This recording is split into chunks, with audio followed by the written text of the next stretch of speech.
आप देख रहे हैं युवा संदेश। नमस्कार दोस्तों, मेरा नाम है रूबी और आप देख रहे हैं भारत समाचार दर्शन 24। इस वक्त मैं गोरखपुर के अंबेडकर जन मोर्चा के कार्यालय में मौजूद हूं, जो मैं आपको बता दूं कि दलितों, पिछड़ों, भूमिहीन के लिए ये लोग लड़ाई लड़ रहे हैं, 1 एकड़ जमीन के लिए। और ऐसे भी देखा जाए, इनका 29 जनवरी को एक जन मोर्चा आक्रोश आंदोलन था और वो आंदोलन टल गया। वो किस वजह से टला, कैसे टला, तो इसके बारे में हम जानने की कोशिश करेंगे, जिसमें 5 लाख से ज्यादा लोग आने वाले थे। और इस समय मेरे साथ अंबेडकर जन मोर्चा के अध्यक्ष भी हैं और प्रदेश उपाध्यक्ष सीमा जी भी हैं। सर, सबसे पहले तो श्रवण कुमार निराला जी हैं, जो अध्यक्ष हैं इसके, जो इसके कर्ता धर्ता है। तो सर, सबसे पहले आपका स्वागत है। धन्यवाद रूबी जी, आप हमारे ऑफिस में आई और एक जरूरी मुद्दे पे बातचीत के लिए आपने समय निकाला। जी बिल्कुल, आपका भी धन्यवाद। जय भीम, बहुत बहुत धन्यवाद। मैं ये जानना चाहूंगी, 29 जनवरी को जो आपका आंदोलन होने वाला था वो क्यों टला? और बीच में ये खबर आई थी कि आपको जेल में चले गए, पुलिस पकड़ के ले गई है। 29 जनवरी को जो चौरी चौरा से गोरखपुर हम लोग जन आक्रोश मार्च निकाल रहे थे, आपको मालूम है और सभी लोगों को मालूम है कि अंबेडकर जन मोर्चा पिछले विगत वर्ष से लगातार हम एक आंदोलन चला रहे हैं। वो आंदोलन दलित, पिछड़े, जो गरीब हैं, भूमिहीन है, प्रति परिवार 1 एकड़ जमीन दिलाने का हमारा आंदोलन है। और 10 अक्टूबर को सरकार के तरफ से निधि के तौर पे जिलाधिकारी ने ये घोषित किया था कि हम बहुत जल्द, 2 महीने का टाइम दिया था कि हम बहुत जल्द गरीबों को जमीन देने की कार्रवाई शुरू कर देंगे। और हमसे कमेटी भी मांगी गई थी। लेकिन 10 अक्टूबर को भी एक तरफ प्रशासन हमसे समझौता करता है, दूसरा फिर धोखे के साथ हम लोगों को गिरफ्तार भी करता है। हम लोग जेल जाते हैं, हमारे साथ 10-12 साथी जेल जाते हैं और 10 अक्टूबर को हम गिरफ्तार हुए, फिर 22 दिन उसमें भी हम जेल रहे। इसके बाद जब हम लोगों ने सरकार को समय दिया था 2 महीने में, और 2 महीने में सरकार ने कोई कार्रवाई जमीन देने की शुरू नहीं किया, तो फिर हम लोगों ने सरकार को चेतावनी के रूप में बताने के लिए कि हम डरे नहीं हैं और जमीन जब तक मिलेगा नहीं तब तक हम लड़ेंगे, इसके लिए याद दिलाने के लिए सरकार को हम लोगों ने चौरी चौरा, जो शहीद स्मारक है, शहीदों की भूमि है, वहां से लाखों की संख्या में जनता के साथ हम एक जन आक्रोश मार्च निकाल रहे थे, यात्रा निकाल रहे थे, जो गोरखपुर अंबेडकर चौक तक आना था। लेकिन ये सरकार डर गई है और जनता के आंदोलन से डर रही है। ये सरकार अखबारों में तो भारत को, उत्तर प्रदेश को चमकदार दिखाती है, लेकिन रियल में यह सरकार गरीब जनता को उनका हक नहीं देना चाहती है और गरीब जनता के सवालों से भाग रही है सरकार। ये तो है, लेकिन आपका जो आप जेल में चले गए थे, आप ये कह रहे हैं कि हम जेल में नहीं, मेरा अपहरण कर लिया गया था, तो ये कहानी क्या तो है? मैं वही बात कर रहा था कि तो जब मेरा 29 जनवरी को कार्यक्रम था, तो 27 जनवरी को मैं अपने कार्यालय से काम करके और एक आध 2 जगह और मैं गया। रात में मैं घर अपने जा रहा था, लगभग वो टाइम है 11:30 और 12 बजे के बीच में हम अपने घर जा रहे हैं। अचानक रास्ते में, मेरे घर के कुछ दूरी पहले, अचानक रास्ते में मुझको वहां पर पुलिस घेर लेती है, 4-5 गाड़ियों के साथ। उसमें सिविल ड्रेस में भी बहुत सारे पुलिसकर्मी हैं और बहुत सारे वर्दी में भी हैं। अचानक हमारी गाड़ी के आगे गाड़ी लगाई जाती है, गाड़ी भी ऐसे लगाई जाती है जैसे लफंगे लगाते हैं, और गाड़ी लगा के फिर हम गाड़ी सुताते हैं। अचानक हमको घेर लिया जाता है, फिर हमको गिरफ्तार कर लिया जाता है। लेकिन ये जो गिरफ्तारी है, ये लोकतांत्रिक गिरफ्तारी नहीं है। हम पब्लिक के लीडर हैं, हम जनता। आपको ऐसे क्यों गिरफ्तार किया गया? अब जिस तरह से मुझे गिरफ्तार किया गया, ऐसे अपराधियों की तरह गिरफ्तार किया गया। जैसे एक अपहरण किया जाता है किसी व्यक्ति का, उस तरह से अपराधी जैसे अपहरण करते हैं, वैसे गोरखपुर की पुलिस ने मेरा अपहरण किया। देखिए, सुप्रीम कोर्ट का गाइडलाइन है कि चाहे जितना भी बड़ा कोई अपराधी भी अगर है, तो उसको अगर पुलिस कहीं से गिरफ्तार करती है, तो पुलिस की जिम्मेदारी कि उसके परिजनों को सूचना करे या उसके परिचितों को सूचना करे। लेकिन यहाँ पर पुलिस ने मेरे परिजनों को सूचना नहीं किया, मेरे परिचितों को नहीं सूचना की। वो अलग बात है कि मैं गिरफ्तार होने के थोड़ी देर पहले मैंने एक साथी को अपने फोन करने का मुझे मौका मिला, तो मैं फोन कर पाया था, वो भी जबरदस्ती फोन कर पाया था। लेकिन उसके बाद भी घर वाले अगर हम हमारे पुलिस वालों से पूछ रहे थे, पुलिस अधिकारियों से पूछ रहे थे कि निराला जी इस समय कहाँ है, तो पुलिस के अधिकारी सीधे सीधे इनकार कर रहे थे कि कि हमने गिरफ्तार नहीं किया, जबकि पुलिस ने मुझे गिरफ्तार किया और इनकार कर दिया। मैंने आपका एक पोस्ट देखा था, उसमें ये लिखा था कि पुलिस ने हमें गिरफ्तार कर लिया और मेरे घर वालों को भी पता नहीं चलने दिया है, मतलब बताने नहीं दिया है कि मुझे मतलब गिरफ्तार किया गया है। वही वो जो बीच में मुझे एक मौका मिला, 1 मिनट के लिए मौका मिला, तो मैंने अपने मोबाइल में ब्रॉडकास्ट में जाके 1 लाइन का मैसेज मैं लिख पाया था कि मैं गिरफ्तार हो गया हूँ, क्योंकि कुछ पुलिस कर्मियों को, शाहपुर के थाना अध्यक्ष को, चौकी इंचार्ज को मैं पहचान रहा था, तो मुझे आइडिया लग गया, तो मैंने 1 लाइन का लिख दिया कि मैं गिरफ्तार हो गया और शाहपुर थाने में। अगर मैं नहीं बता पाता तो ये पुलिस बताने नहीं दी। अब पुलिस नहीं बता, अब ऐसे तो मैं जनता की बात कर रहा हूँ, मैं गरीबों की बात करता हूँ, ऐसे में तो पुलिस कभी भी मुझे अचानक रात में घेर कर, मैं देर रात घूमता रहता हूँ, मुझे अचानक घेर करके मेरी गाड़ी में अवैध असलाह रख सकते हैं, तमाम नशीले पदार्थ ये हमारी गाड़ी में रख सकते हैं, और ये गाड़ी में रख करके कहेंगे निराला जी असलहों का धंधा करते हैं, और ऐसे कहे कि गोरखपुर की पुलिस हमें फंसा देगी। चूंकि मुख्यमंत्री का शहर है और गोरखपुर की पुलिस मुख्यमंत्री के इशारे पर, मुख्यमंत्री के कहने पर कुछ भी कर सकती है, सरकार के कहने पर कुछ भी कर सकती है, और मुख्यमंत्री को खुश करने के लिए कुछ भी कर सकती है। तो ऐसे में मुझे पूरी इस बात की आशंका है कि कभी भी पुलिस ऐसा कर सकती, उसी रात कर सकते थे, हमारी गाड़ी में अवैध असलाह रख देते और अगले दिन कहते कि निराला जी गिरफ्तार क्यों किया गया था? गिरफ्तार इस तो सीधी सीधी बात है, सब लोगों को मालूम है कि मैं 1 एकड़ जमीन दिलाने के लिए आंदोलन कर रहा हूँ। आंदोलन न किया जाए, जन आक्रोश मार्च न हो, जन आक्रोश मार्च को रोकने के लिए सरकार ने मेरी गिरफ्तारी कराया। मेरी गिरफ्तारी के बाद हमारे साथ में प्रदेश अध्यक्ष जी सीमा गौतम जी बैठी हैं, इनके घर पर भी लगातार पुलिस ने छापा मारा, हमारे बाकी साथी ऋषि कपूर के घर पे छापा मारे गए, हमारे तमाम साथियों के घर पे छापे मारे गए, और छापे मारे गए तो छापा मारने में भी पुलिस ने जो क्रूरता का रूप दिखाया, रात में 12 बजे 2 बजे रात में प्रदेश अध्यक्ष जी सीमा गौतम जी के घर पे पुलिस छापा मार रही है, वहां छापा मार रही, तो आप ये देखिए कि वहां घर में महिलाएं हैं और पुलिस छापा मारने जाती है तो महिला पुलिस उनके साथ नहीं है, और अचानक रास्ते मतलब गेट खुलवा के जबरदस्ती और पुलिस धड़धड़ा के घर में घुस जाती है। ये कोई तरीका है क्या? हम कोई अपराधी हैं? हम जनता की बात कर रहे हैं, गरीबों की बात कर रहे हैं, तो हमारे साथ गोरखपुर की पुलिस अपराधियों जैसा व्यवहार कर रही है। इस समय मैं सीमा जी से जानना चाहूंगी कि आपके घर पुलिस गई थी तो किस तरह से व्यवहार था, किस तरह से बिहेवियर था?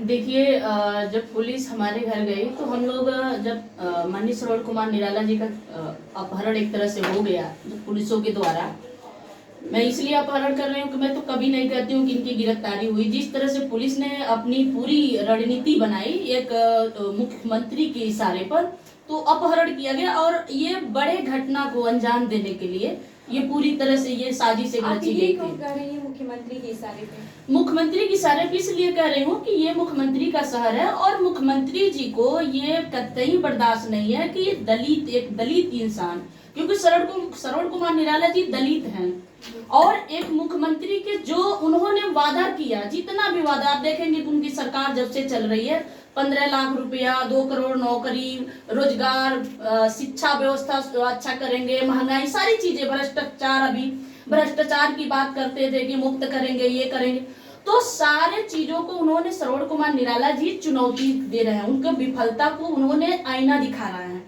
तो उनको ये बर्दाश्त नहीं हो रहा कि आज तक जितने उन्होंने सारे पैसे लेकर के या अपने गुंडों के बल पर उन्होंने सबके मुंह बंद करा दिए। लेकिन श्रवण, आपके घर पे जो पुलिस गई थी उसके बारे में बता दीजिए। हमारे घर पे पुलिस, देखिए, पुलिस हमारे घर पे जो जाती है तो पुलिस को तो मैं आपके चैनल के माध्यम से पहले ये कहना चाहूंगी कि उनको ठीक से IPC की धारा पढ़ के आना चाहिए। ठीक है? ऐसा क्यों? ऐसा इसलिए कह रही हूँ क्योंकि वो हमारे घर पे जाते हैं, तो मैं समाज के लिए लड़ रही हूँ। आप भी जानते हैं, गोरखपुर के नहीं, पूरे प्रदेश या पूरे देश के, भारत के लोग जो भी सोशल मीडिया से या जो भी सामाजिक कार्यकर्ता हैं वो जुड़े हैं, वो जानते हैं कि सीमा गौतम का काम क्या है और श्रवण कुमार निराला जी का काम क्या है। लेकिन जब पुलिस हमारे घर पे जाती है तो जाति दुर्भावना को मन में रखते हुए, अपने दिमाग में रखते हुए, ये जबकि सुप्रीम कोर्ट का ये आदेश है, अगर मैं हत्या, चोरी, डकैती कुछ भी करती, हत्यारन भी होती, तब भी ये सुप्रीम कोर्ट का आदेश है कि 6 बजे मतलब दिन उगने से पहले मेरी घर पे पुलिस नहीं जा सकती, मेरी गिरफ्तारी नहीं कर सकती। और 6 बजे के बाद भी पुलिस हमारे घर पे नहीं जा सकती। यहाँ मैं समाज के लिए आवाज उठा रही हूँ, समाज के लिए काम कर रही हूँ। यहाँ 12 बजे रात को, 2 बजे रात को, 3 बजे रात को हमारे घर पे पुलिस जाती है, हमारे अलमारी से लेकर के सारा देखते हैं और हमको कहते हैं हमारे मोहल्ले में हमारे घर पे जाके सीमा गौतम गैंगस्टर है। तो मैं इसीलिए कह रही हूँ कि पुलिस वालों को आईपीसी की धारा, ऐसा क्यों कह रही थी पुलिस? इसलिए कि मैं समाज की आवाज उठा रही हूँ। हमारे गांव में, हमारे मोहल्ले में सबसे बड़ी बात है, मैं पहले ही बता चुकी हूँ, श्रवण कुमार निराला जी दलित हैं, सीमा गौतम भी दलित हैं और सीमा गौतम दलित हैं, इसलिए गरीबों की आवाज उठा रही हैं। तो इसलिए हमारे छवि को भी खराब करने की पूरी रणनीति है पुलिस वालों को और ये मुख्यमंत्री के इशारे पर ही किया जा रहा है। क्योंकि इससे पहले भी जब हम काम कर रहे हैं गोरखपुर में, तो ये घटना हुआ था 2022 में, 20 फरवरी 2022 में एक घटना, एक सीमा नाम की लड़की, कुछ उसने ट्वीट किया था, वो सहारनपुर की लड़की थी और यहाँ गोरखपुर की पुलिस हमारे घर पे जाकर के छापा मारी थी कि सीमा गौतम ने मुख्यमंत्री को घेरने के चक्कर में खुद ही फंसी और उस पर मुख्यमंत्री का पूरा आदेश था कि सीमा गौतम को जेल में डालो। तो इसलिए यहाँ के तो मुख्यमंत्री को चुनौती देना, एक दलित समाज का व्यक्ति जो उनसे डरता है, उनको जी हजूरी करता है, उनकी गुलामगिरी करता है, और यहाँ श्रवण कुमार निराला, सीमा गौतम उनकी आंखों में आंखें डाल के कहते हैं कि हम आपके गुलाम नहीं है, हम संविधान को मानने वाले हैं, हमारा संवैधानिक अधिकार है, हम संवैधानिक तहत से लड़ रहे हैं, हम संवैधानिक अधिकार मांग रहे हैं, ये उनको मंजूर नहीं है। इसलिए हमारे छवि को भी खराब करने की कोशिश की जा रही है। आपके घर पे जो पुलिस गई थी, तो आपने, पहले मेरी बात हुई थी ऑफ कैमरा, तो आप बोल रही हैं कि कहीं भी चेक कर रही थी, बक्से में और बेड के नीचे, तो ऐसा क्या था? अब देखिए, जैसा कि अभी माननीय श्रवण कुमार निराला जी पहले भी बता चुके हैं, क्योंकि जब हमको ये बात पता चली तो हम तो घर छोड़ दिए थे और हम लगातार सोशल मीडिया पे एक्टिव थे कि हमारे घर पे कब पुलिस आ रही है, कैसे आ रही है, क्या कर रही है, वो सारी चीजें हम सोशल मीडिया पे एक्टिव थे। अगर हम सोशल मीडिया पे एक्टिव नहीं होते तो वो जो हमारे बिस्तर उठा के, भाई मैं 5 फीट की हूँ, आप देख सकती हैं, 62 किलो को हूँ, तो वो तकिया के नीचे थोड़ी छुपूंगी, अलमारी में थोड़ी आ जाऊंगी, बस बक्से में थोड़ी, अपराधी थोड़ी हूँ मैं, थोड़ी हत्यारी थोड़ी हूँ, समाज के लिए आवाज उठा रही हूँ। अगर मैं घर पे भी होंगी तो मैं बैठी रहूंगी, सो ही रही होंगी, लेकिन वो जो हमारी बिस्तर उठा करके, हमारी अलमारी खुलवा करके, हमारे बक्सा खुलवा करके जो देखने की उनकी रणनीति है, तो वो जो श्रवण कुमार निराला जी अभी कह रहे थे कि वो हमारे घर में, एक समय हो सकता है ऐसा आने वाला होगा कि ये लोग हमारे घर में भी चरस, अफीम, कोई असलहा अवैध डालेंगे और कहेंगे कि सीमा गौतम ये नशीली दवाओं का या नशीली पदार्थों का, ये मादक पदार्थों का ये विक्रेता है या उसका धंधा कर रही है। तो ये हमारी छवि को खराब करने के लिए पूरी रणनीति बनाया गया है गोरखपुर। आपने उनके खिलाफ कोई एक्शन नहीं लिया? क्योंकि देखिए 6 बजे से पहले और 6 बजे के बाद, सुबह में 6 बजे से पहले और 6 बजे के बाद किसी के घर में ऐसी कोई भी, और मुझे ये भी पता चला है कि आपने ये बताया था कि कोई महिला कांस्टेबल नहीं थी, ऐसे आपको गिरफ्तार करने जा रहे हैं और कोई महिला कांस्टेबल नहीं है, तो इस पे क्या कहेंगे आप? नहीं, हम इसको लेकर के हम हाई कोर्ट जाएंगे, हम अपने, क्योंकि ये हमारा मौलिक अधिकार है। क्योंकि ये संगीन, काफी संगीन मामला है, किसी भी मतलब महिला को आप ऐसे अरेस्ट नहीं कर सकते हैं। हाँ, तो यहाँ देखिए, यहाँ गोरखपुर की पुलिस में अगर हमारी वीडियो आप बार बार जो लोग देखते होंगे, तो गोरखपुर की पुलिस खास करके दलित और खास करके जो गरीबों के लिए काम कर रहे हैं, उनको प्रताड़ित करने का कोई रास्ता नहीं छोड़ते हैं। उनको किस तरह से प्रताड़ित किया जाए, उनको पहले ही अरेस्ट करने की। और मैं बताऊं, गोरखपुर की पुलिस तो बिना बताए मेरे घर पे पहुंच जाती है, बिना, मैं किसी बेटी के साथ अगर रेप हो, हत्या हो, अगर उसके लिए मैं आवाज उठाती हूँ, अगर मैं इतना कह दूं कि मैं एसएसपी से मैं सवाल कर रही हूँ कि अगर 302, 376 में गिरफ्तारी क्यों नहीं हो रही है, मैं गोरखपुर के एसएसपी साहब की बात कर रही हूँ। 25 दिसंबर 2022 को एक नाबालिग ओबीसी समाज की नाबालिग बेटी का हत्या रेप करके हुआ और नामजद एफआईआर हुआ था। उसमें मैंने सिर्फ इतना ही पूछा कि 2 महीने बीत जाने के बाद, नामजद एफआईआर होने के बाद आपने गिरफ्तार क्यों नहीं किया? तो हमारे घर पे लगभग 150-200 पुलिस वाले 12 बजे रात को 7 फरवरी 2023 को हमारे घर पे छापा मरवा दिए। तो पुलिस हमारे घर पे कभी भी, चाहे रात हो चाहे दिन हो, अब तो मैं आंदोलन कर रही हूँ समाज के लिए, समाज के लिए, हम एक उनके बेहतरी के लिए, उनके मजबूती के लिए, उनके मान सम्मान के लिए, उनके जीविका के लिए, उनके बच्चों के भविष्य के लिए। और ये संवैधानिक अधिकार है। हम किसी से न भीख मांग रहे हैं, हमारा न जातिगत ये मामला है, न धार्मिक है, न व्यक्तिगत है कि हम किसी एक जाति के लिए, किसी एक व्यक्ति के लिए, किसी एक धर्म के लिए बात कर रहे हैं। हम श्रवण कुमार निराला जी, अम्बेडकर जन मोर्चा का ये मांग है कि प्रत्येक भूमिहीन परिवार, आप जब भी हमारा आंदोलन देखेंगी, हमारे नारे देखेंगी, सोशल मीडिया पे जाएंगी, तो हम प्रत्येक भूमिहीन परिवार के लिए हम जमीन मांग रहे हैं। आप शिक्षा की बात करेंगे तो हम प्रत्येक बच्चे की बात कर रहे हैं। भाई विदेशों में हाई स्कूल तक, इंटर तक शिक्षा फ्री है, और यहाँ तो मतलब LKG UKG के बच्चों को, जिसको ABCD नहीं आता, क नहीं लिखने आता है, उसको भी 500 रुपया फीस देना पड़ता है। क्यों भाई? हमारा बच्चा कहाँ जाएगा? गरीबों का बच्चा कहाँ जाएगा पढ़ने? तो हम तो सभी के बात कर रहे हैं ना, समान शिक्षा की, समान चिकित्सा की, समान रोजगार की बात कर रहे हैं, समान जमीन की बात कर रहे हैं। तो हमें तो अपराधी हैं, श्रवण कुमार निराला जी अपराधी हैं। इसलिए वो हमारे घर पे हमें प्रताड़ित करने के लिए, शारीरिक मानसिक हमको प्रताड़ित करने के लिए, हमारे छवि को खराब करने के लिए, हमें तो डर है।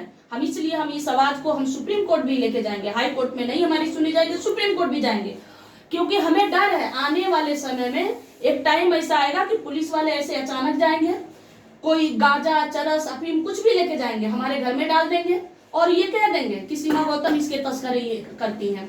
कल के लिए सीमा गौतम को नक्सली भी बता देंगे।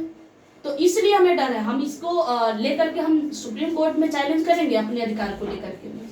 क्या कहेंगे सर, जो मतलब 29 जनवरी को होने वाला था, वो मैंने आपका एक टाइम देखा था, एक पोस्ट देखा था व्हाट्सएप पे, तो आपने बोला था कि वो 25 फरवरी को होने वाला है आंदोलन, तो इस पे क्या कहेंगे?